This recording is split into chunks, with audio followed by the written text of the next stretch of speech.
Hey, folks, welcome again. Thank you all for being here on a lovely Thursday afternoon. As you all know, as we've been going through soul sessions, I've been having these conversations around changes. And I mentioned there are two sides of it. There are people that are actually going through these changes currently. And then you have practitioners who are actually helping people through the series of those changes in their lives. I'm excited for, our guest today and what she will bring. As you can see from the title, it talks about autopilot and what that costs you, but it's so much more. So as we get going, I would love to turn it over to our guest today to just introduce herself. And as we like to say here at Soul Sessions, who are you outside of the job? I'd love to hear that. Hi, thank you so much for having me. Well, who am I outside of this kind of job as a therapeutic coach? Well, I don't really separate my job and my private life because everything I'm doing is kind of tied to my profession as well. The way how I walk through life, how I experience life, I question life really brings the insight into my work. And yeah, so overall, I'm a person who is really curious. I have always questioned,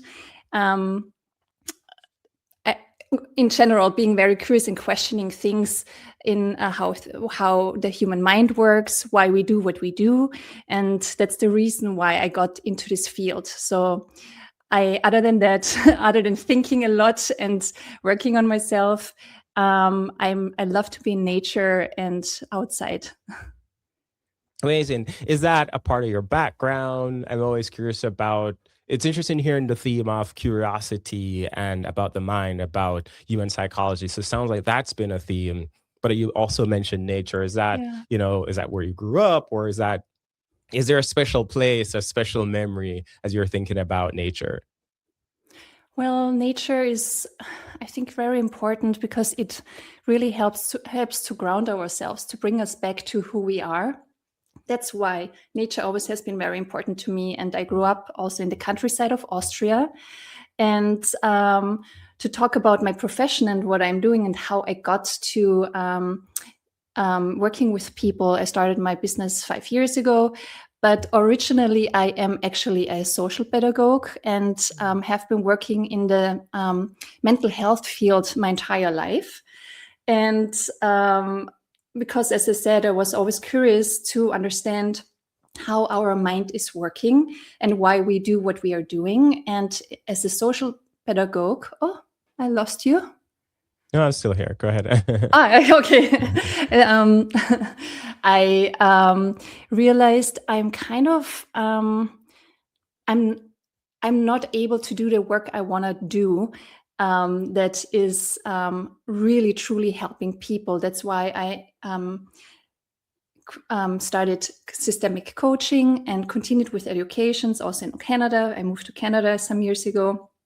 But I think overall, for me, it was always about how to support people and how to help people. Yeah, I love that. It's oftentimes I often think that I often think about the idea that you can't give more than you've been given. And so it sounds like Mhm. you've always been thoughtful, you've always been introspective and turning that around, being able to offer that to others. So that's amazing. Um, that leads me to the other thing. And so you have such an interesting background coming from Austria and Canada. Um, you've the different parts of the globe. What type of person shows up right now in the proverbial seat across from you as you're doing the coaching? I'm curious about what types of people you work with and what does that look like right now? Mm-hmm. Well, it's a good question. I feel like things have been changing throughout the years, and maybe it also has to do with because our economy, the world is Mm, really shifting, and there's lots of pressure and a lot going on. There's a lot of crisis that people are experiencing at the moment. So, what kind of people are walking into my door right now? Men and women who are really reaching the point where they want to change things because the pain point, the pain is so high, the suffering is so high, anxiety, because of change, sudden changes, life transitions. People who are coming to me, they are ready to change and they want to change. And I just had recently a client coming to me and she said, like, Stephanie, I was thinking of starting this journey with you a year ago. She was a referral. But it took her 1 year to actually get to this point where she was thinking of starting a journey and working on herself. Interesting. I like that piece. What's coming up for me as you're saying that is, I oftentimes think about the last 5 years. The rate of change has been so crazy. Yeah. And maybe before, I often think about low grade stress or low grade stressors, like things that people could have lived with for a long period of time. But maybe in the last 5 years, it sounds like things have like escalated so much. And so now we're in a world or so much that's happening that people almost are at their boiling point. I'd be curious about when they show up, and it sounds like there's typically two types of people, and hopefully, one more than the other. Like there's some people like, oh, I feel like I need to change, but there's not like a major thing in my life. Versus, I'm at my boiling point, and I don't know if it's too late for you to work with me, but I'm at my boiling point. What are some of the similarities or across your clients that you're seeing when they show up and they're at that boiling point? Well, there is lots of fear, overwhelm, stress. They're basically in fight or flight mode where it's difficult to either they're trying to react and make decisions out of fear, and that might lead to something really to their disadvantage, or they are so overwhelmed that they are numbing themselves and distracting themselves with all kind of things, the distractions we have, so to avoid to face those things that are coming up. Yeah, there is, and in that, as I'm thinking, if I show up, oftentimes think that I may not have words for this. Are you the one that's helping them to see that, hey, here is a thing that you're doing, or here is the fear, or even the idea of fight or flight feels like you've just put that in a box. But I know it's not always that easy when they show up. Do they recognize that there's a level of fear, or are you working them through that process? I think they don't recognize that there's that much fear. They might recognize there's some anxiety, but that requires already some kind of awareness.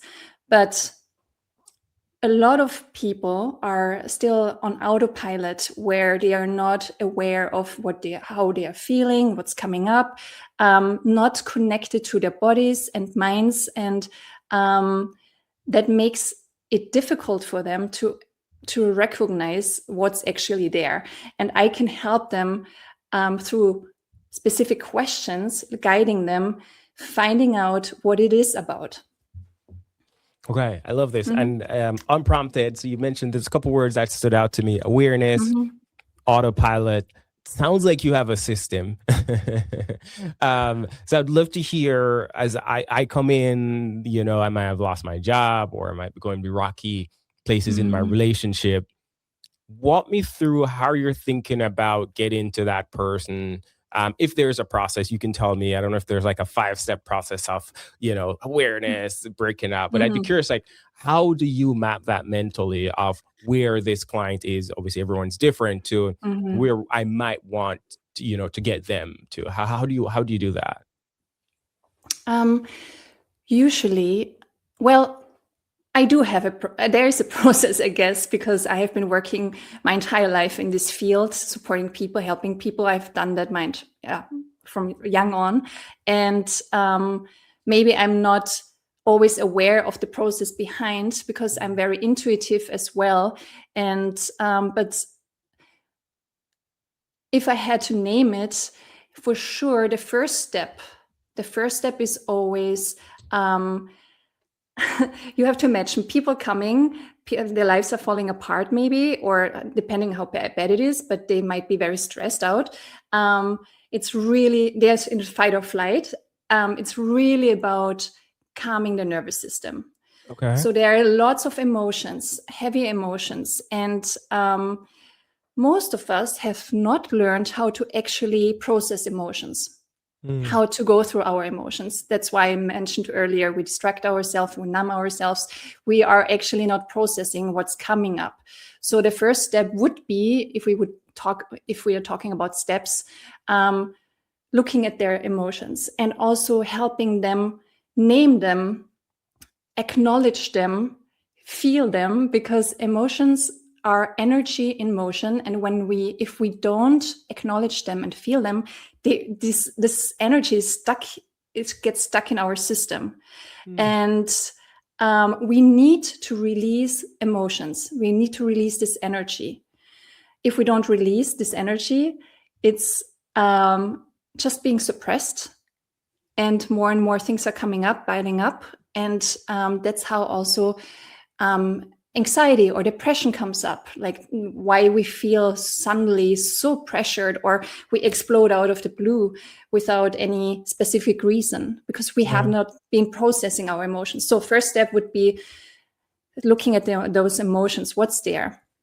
And then might take some time, depends on the person, but the second step is very important step as well, acknowledgement. Why I'm talking about acknowledgement is when we are going through change, because when things are happening, when life situations are changing, when we lose the job, the relationship, or whatever it might be, we want to hold on to those things. We want to hold on to those things that we are about to lose, or that we have been losing. It's very difficult to it's difficult to just let go. It's difficult for all of us. And totally, that's why, right? So that's why this step 2, acknowledgement of the status quo, is so important. It's the acceptance. It is what it is, accepting the isness of the situation. This is outside of my control. That's what's happening right now. I can't change it. I can't make it go away, or bring it back again. Acceptance. And you have to work through acceptance. It's also, it does not just happen like that, that we accept, right?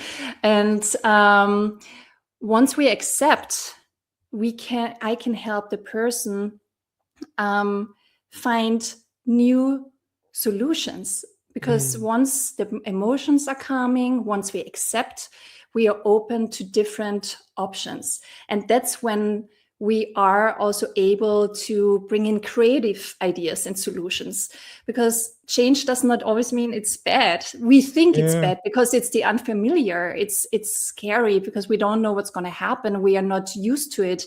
It's scary, super scary. And when we are so scared, when we are in fear, we cannot think clearly. We cannot think creatively. We cannot bring in new solutions. But you can also not bypass those steps. You have to feel your feelings, then the acceptance. Okay, that's what it is. And then what can come out of this? What's possible? Yeah. Oh, there's so much there that we could pull on. So I like that the first thing you do is calming the nerves, calming the nervous system. I don't know if it's Peter Levine, but I remember reading a long time ago the idea that, if we think about like us as animals, if we think about cats or dogs, whenever something happens to them, they shake it off and they move on.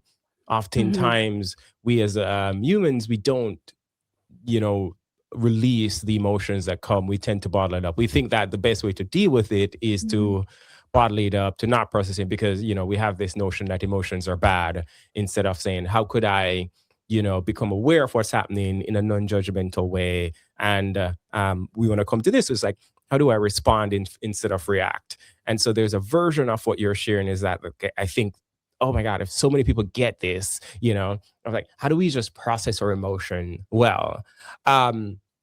Are there tips that you use? I personally do a lot of breath work, and I've been doing that for the last 5 years. Any other tips that you've seen or practice? Because that's one of the words I want to make sure I'm highlighting here, that what you're not saying is that it is a one session and done. This is a practice that you're constantly doing. Are there practices that you've seen to help to, if I am on my laptop in my head for the last 5 years, how do I get back in my body? How do I get back acknowledging my emotions? Very good question. It's often simpler than we think, and we often think we have to do so much, or it has to be complicated. But that's a belief as well, right? It can be very simple. It's always all about awareness, and that's all the work I am doing. It's like all about awareness, bringing things to awareness, and being aware of ourselves. And when we are aware of ourselves, we can be aware of our surroundings as well. But to get back to your question, it's really interesting. I think the way how we grew up, and we never really, I think maybe now things are changing. Parents are more conscious as well. But back then we never talked about emotions and how to feel, right? And breath work, those kind of things, perfect. Cold exposure, great. All those things, meditating, yoga, great. But I would go even simpler. It's really learning. It's simple, but not easy. It's really learning when when things are coming up, arising, to notice that there are emotions, and to really pay attention to those emotions, to sit with them for a moment. Emotions usually arise, they come up. It's fast. It doesn't take. It's when you cry, it doesn't mean you cry half an hour. That's actually when we get into this drama loop. Real emotion is really like, it's fast, it comes up, and then we feel it, we allow it to be there, and then it evens out, it gets lighter. So it just wants to be released and acknowledged. So when you first part is like being aware what's going, like that there is something going on. And I think the best way is like to find a quiet spot for yourself where you're safe, where you can just sit down, and then look what's there. Ask yourself, talk to yourself. You can talk to yourself out loud or quietly, but you can talk to yourself and like, okay, what's going on? What's there? And then when you notice, oh, there's actually really deep disappointment coming up, or anger, it's like, okay, let the disappointment be there. Don't over identify with it, but just allow it to deeply feel it. It's like go into this feeling of disappointment. Maybe you close your eyes and like, okay, wow, this is really painful. And you really go into this emotion, and maybe it sounds silly to some of the people listening, but there's so much truth and healing to it. I have been doing this work for so long and helping people for so long. It's really oftentimes the most simple of things. And it starts with awareness and acknowledging what's there and just feeling those things coming up. And then often, like after that, you can just move on and do things again. Like it's not that you need to be like the suffering. Can I talk about the suffering quickly? Yes, let's go there. Because when there is change happening, things are happening, life situations changing, and it's scary. There is this resistance to change, and this resistance to change makes it harder to deal with change. And this creates suffering. The pain is not the problem. And the pain, we can deal with the pain, and we should, like, we are alive, we are human beings, and it helps us learn, grow, be empathetic, all those things, right? So pain, to feel those feelings that are coming up, yes, but the suffering, to drag those feelings on and on, like with you, just to stay in there, that's something we create ourselves. That's part of being on autopilot and not being aware what's happening. Yeah. Most recently, someone was hinting at that similar idea that we can't avoid pain, but suffering is optional. And we oftentimes get into those scenarios where we unknowingly hold on to things for too long. And that's what's causing us more. And I'm to be honest with you, like, the people that are listening, and even myself, growing up, the idea that to sit with disappointment feels against everything that I've heard. Like, what do you mean I should allow that emotion and sit with it as much as possible? And then, but what you're saying is, hey, this is only for a brief. It's oftentimes probably going to last much shorter than you think. It could be a 3-minute thing. You cry, and not saying you're fully over it, but at least you've processed it to a certain point. What that's bringing up for me is a question that, if high performers, either in sales or startups, they might think about progress differently. And I know you have an interesting way of thinking about making progress in this work. How, if I'm saying like, oh, am I doing it right? Or, like, oh, I want to know that I'm getting it. How are you coaching others or your clients to say, here's what progress looks like. Here's what potential success might look like for you. Because I think this work is so powerful, but it feels in my head like, okay, how do I know if I'm doing it right? Yeah, that's a very good question. If you don't mind, I want to just go back quickly to feeling your feelings or acknowledging your emotions, sitting with your emotions. I also think for men, it might be also slightly different. Say more. I think maybe also for men, movement is also super important to process emotions, like being aware of your emotions, what's there, and maybe connected, like you don't necessarily have to sit with them. Go and do something with those emotions, with awareness. Like, this is coming up, lots of anger is coming up. Maybe I'm going to the gym and doing a workout. So it's like you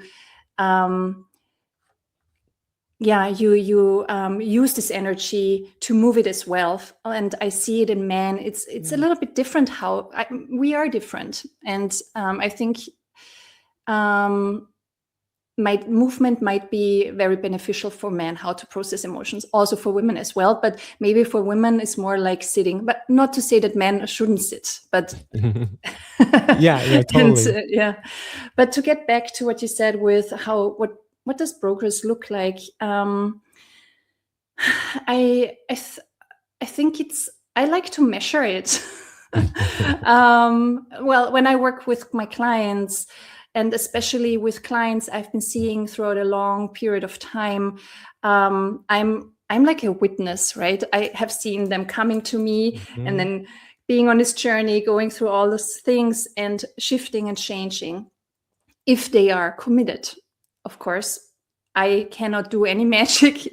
I'm just a guide, right? But if someone is committed and open to change, then everything is possible. But progress, well, as I mentioned, I'm like a witness. I do know where my clients where they started, where they wanted to go, where their goals are, and I can see the change. And I would mention throughout the journey what I'm seeing, what's shifting and changing. And I would ask them as well, like, do you see the change? Because it's interesting, when we are starting to change, we don't necessarily recognize it ourselves. I don't know if you just experienced that, because we work on ourselves, we change, we have experiences. And then you meet someone who you haven't seen for a while, and this person says like, wow, you have changed so much, like you have Yeah. grown so much. Have you had this kind of Totally. experience? I've had people in multiple areas of my life and in multiple different seasons, um, different people who knew me. And that's why sometimes it's good to have people that, you haven't seen in a while and you're like, wow, like something's different. Mm-hmm. And it's hard because there's also sometimes the type of work that you're talking about affects so many different areas of your life. And so for me, becoming aware and just aware of my emotions and how things are affecting me made me a better conversationalist. So I can sit in a Mm-hmm. conversation like this and say, okay, what that's bringing up for me, like I can reflect that back to you in so much different ways that I might not have been able to do 5, 10 years ago. And Mm-hmm. I might have been working on this idea of like, okay, processing and moving emotions because I got too upset. Like I didn't like how I was when I was getting upset. Or I used to do sports, and whenever I didn't win, oh my God, like my emotions were all over the place. And so having to do that work have affected so many different areas of my life that I can now show up in a different way, because not only do I have a practice of processing and moving that Mm-hmm. emotions, it has helped me to be more present in so many different areas. So I've totally seen that, and even to the point where you kind of hinted at it, where there's a lot of things that I might be working on, or I know it's like several weeks. And one of the things that I consider progress for myself sometimes, or my wife or people in my life, is there's a Mm-hmm. reaction that I know I used to have, or a thought that I used to have. And I might find myself catching myself in the moment of like, oh wait, I don't think like that anymore. Or I used to be in a funk and maybe it takes me 3 days to get out of the funk, but now it takes me 3 hours, so just these small things, also as well. Like it's other people I've seen it, but also me just like, it's small wins of like, I used to blow up when I get, this news, or this type of thing happens. And now I'm a little bit more able to quickly rebound from certain scenarios like that. It seems like you have been able to reflect on yourself so much more, and that's why you see the change, and you kind of can measure it, right? You see how it has been in the past and what's possible now, and um, that's because you have been changing, creating more awareness, being less and less on autopilot, and you said something interesting, reacting. I don't know, I would like to touch base on reacting versus responding as Hmm. well. Yeah. That would fit in there right now. It's also it's about learning how to respond to situations, people, to life, and not to react. So when we are on autopilot, we are reacting. We are not aware of what's happening. And the goal is, when we start becoming more aware, that we can actually respond to situations. We are in control, and when we are reactive, we are not in control. Yeah. It's when you're saying that, there's a word that comes up to me is like capacity and expansion. Mm-hmm. And what I mean by that is, in a lot of scenarios, if we've only known one thing, you might be saying to a client like, hey, another way of handling this is possible. But because I only know one thing, it's hard for me to even imagine that I could become that person. Because at any given moment, you do have a choice, and oftentimes we don't think, like, even when you're in autopilot, you're not choosing. But even just hinting that, like, wait, there is a moment to get out of there. There are opportunities for you to refrain what's happening, and instead of quickly reacting on autopilot, to respond in a way that's more truthful to you. I think that feels like the question I often ask myself, like, how might I expand my capacity to include the different facets? So instead of thinking there's only A or B option, what if it's, Mm-hmm. both things can be true? What if there's Mm-hmm. option C, D, and Mm-hmm. E? And Mm-hmm. I think that's so important, of even Mm-hmm. a question that I might continue to ask myself in different scenarios. And it's, how am I reacting, or am I responding? and how might I expand to see what else might be possible. And that does take work. Like, I'm not saying that this is like a thing that happens overnight, but Mhm. it's it's questions like these that should spark something in the person who wants to change, that then oftentimes think about it, it's the thread that you pull on that continually moves to the change that you might want, you know. Yes, totally. I had so many thoughts. But yeah, well, reacting and responding. Give me a second here. It's gone. Maybe it will come Yeah. back. Okay. So last two things, and if it comes back, let me know. But I think it might. Mhm. The two things I've been thinking about. One of them is near and dear to my heart is play, because there's a version of this of like we've lost our playfulness, and I've been wrapping my head about how might this help, because we think about this as work, but oftentimes if Mhm. everything feels like work, do we ever? We don't want to do it. And then the Mhm. other one is intention. So whether it's intention in the small thing, but also intention in playing, right? Like Mhm. I joke about I was at the track recently, and there was one of those, I don't know if you've seen like high jump bags that they left out, or a sand pit. And I was like, I'm just gonna go jump in the sand pit. And it was like an intentional just being playful or getting on the swing Mhm. set. And it was only for 5 to 10 seconds, but something within me was just like, yeah, I'm glad I did that. Mhm. I'd be curious, like how are you seeing that? How are you playing around with that with your clients today? Yeah, well, playfulness. Super important. It's like connecting with your inner child. We all are having, like, our inner child is with us, right? Um, and I think there is so much pressure for a lot of people, how to perform, and to there's so much control as well, like Mm, needing certain things things have to go a certain way. When you are in this kind of state, it's really difficult to be playful. But why is it good to be playful? Why is it good to connect with your inner child? Well, it brings in some lightness into your life. How did it feel when you did jump into this pit of sand? yeah, I Like, felt free. I felt, like you mentioned, like I was breaking the script. It was almost like, oh, you've heard it said you shouldn't do this, or you've heard it said you shouldn't do that. And there's yeah, this like who says who, like that's like kind of the thought that was going through my head as well. here we go with those limiting beliefs. That's also a big part. Like, it's not only um, being on autopilot, also means um, we all have our limiting beliefs, the way how we grew up, how we have been conditioned, the things we think about life, and everybody has different opinions, right? And that creates our world, how we define our world. And once we start opening up, that's also when you get out of autopilot, and that's when you can be more intentional as well, because being intentional means being not on autopilot. It means like being aware of what you're doing, why you're doing this. It's the energy behind your actions. So Mhm. there can be two people speaking the same words, but the meaning behind the words might be completely different.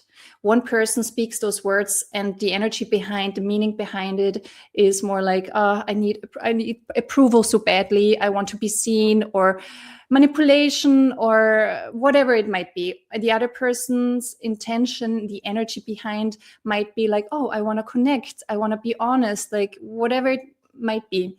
So intention, same words spoken, but the Mhm. energy behind the intention behind it is different. And that's also something we can pick up on and feel, even though it's not visible, but you can sense it. We can sense energy, we can sense Yeah. what's behind it. Why sometimes when you speak to people, it feels like you can feel their authenticity, or you can feel that's honest, and you can open up, and then sometimes you feel like you need to be guarded, and you have to be careful. Like, its intention is getting out of autopilot and being aware of how you do things, why you do things. You are seeing the bigger picture. You're seeing the entire picture. Yeah, yeah. That's there's something there about the energy and intention, and how is it that it's interesting. Like, as you become more aware, you can also pick it up in others, right? And it's like, if I become aware of the intention and the energy and intention flowing through me, it's easier for me to pick up whether someone is genuine or not, or when something's blocking there. So it's this Mhm. interesting play between inter people, internally, that's happening. Oh my God, so much we've covered. Types of folks you handle, your clients. We're talking about awareness coming from autopilot, calming the nervous system, acknowledgement, which is also big, and just acknowledging the situation of what it is. As you're wrapping up, I'm curious if there is any questions that you might want people to walk away with this session with, or any last parting thoughts. As people are thinking about, like, hey, am I in autopilot? What should I be thinking about in moments of crisis? Yeah, as we wrap up. Um, well, we don't know when we are on autopilot. That's the thing. When we are in crisis, and we are not. I don't think anybody's aware when we like to. No one will say like, oh, I'm on autopilot. It's you will recognize that you're on autopilot when you are having difficulties dealing with things. And as I said, like it creates more suffering, and we are holding on to things, right? So that maybe might be helpful for you as an indicator to see like, oh, maybe there's something to explore, to open up a little bit. Maybe there are more colors than black and white. Maybe there's something in between. I would say, just start questioning more. Yeah. Question things, why you do what you do. And often we do the same things every day, and just start with the little things to question and see why you're doing what you're doing. And yeah. Maybe one question you can ask yourself is, when you realize something is not good for you, why would it be difficult for you to let it go? What's the value it still carries? Because when we notice, okay, that's not good anymore for me, and maybe I should change, we often still hold on to those things, although we know it's bad. Because we are used to those things, and that it feels familiar, and it's a good feeling. Like it might be harmful or toxic, but it's like, I know what it is, and the familiarity wants us to stay there, feel safe. Yeah. And so that's why it's hard to let go. So if you have a hard time letting go, maybe ask yourself, what is the value that it still holds for me? There must be some kind of value. Because if you notice there is no value, actually, there's nothing really, then you can go and start the process of letting go and changing. But as long as there's some value, it's where you need to look at it, because as long there's value, it's difficult to change. Yeah. If that makes sense. Yeah, it is. There's two things. Number one of the things that we say here at a soul session is that the question is more important than the answer. Because, so many people are afraid to question things in their lives. And oftentimes the right question, whether or not you arrive at the answer, but it sends you off seeking something, or it jolts you out of it. And like you mentioned, that, man, that is so good. The idea that, like, you don't release things that don't have value. And so if something it's serving you in some way that you may not have recognized. So good. Stephanie, thank you so much. Where can people connect with you? I know we have some stuff that we'll send in the wrap up, but just if there's any cool things you have coming up, where can people connect with you in the best way possible as we end today? The best way is on my website, stephaniecoleman.com. All right. Well, thank you, everyone. We'll drop the link, and then for the recap, everyone will have it. Thank you, everyone. Thanks again, Stephanie. Thank you so much. Thank you.